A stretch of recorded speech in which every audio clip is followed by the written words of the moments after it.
I'm Carol Peterman, owner of TableFare.com.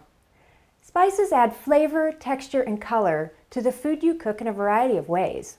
It's largely the cooking method you're using that will determine if whole or ground spices are the better choice.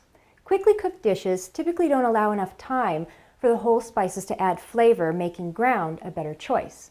Whereas whole spices are perfect for slow-cooked foods and are also a clever way to add flavor without adding texture or sediment that might be undesirable in a finished dish. Spice cider, cream sauces, poaching or pickling liquids are examples of when the texture and appearance of ground spices can be undesirable. You can add spice flavors into food in a number of ways. Adding ground or whole spices directly to a dish, such as a bit of cinnamon in an apple pie or sesame seeds tossed into a stir-fry, is the most common way to use them. Spices can also be used as a dry rub to impart flavor into meat, poultry, or fish. If you add a little bit of oil or with some lemon juice or white wine, fresh herbs and garlic, and that dry rub becomes a spice paste, which is another great way to marinate meats. Spice flavor can also be infused into foods by smoking, steaming, or steeping. Infusing a spice into hot cream is a great starting point for ice cream bases, custards, or puddings. A bay leaf cinnamon stick tossed into a pot of steaming rice is another great example of how to infuse flavor into your food.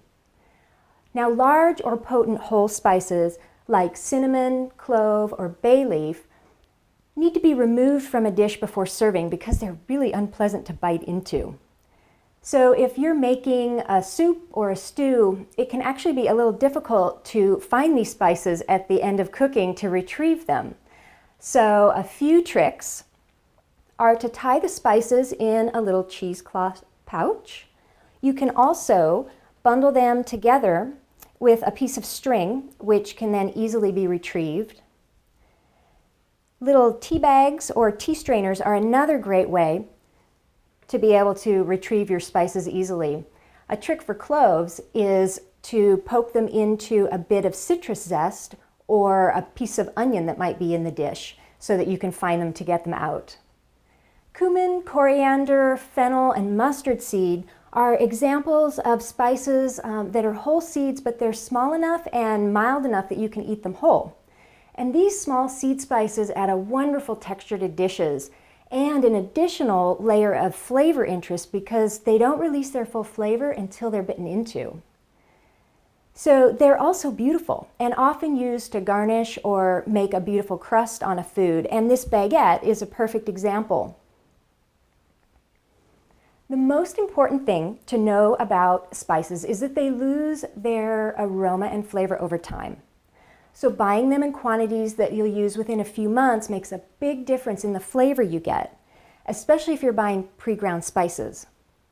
Buying whole spices and grinding as needed will always give you the best flavor.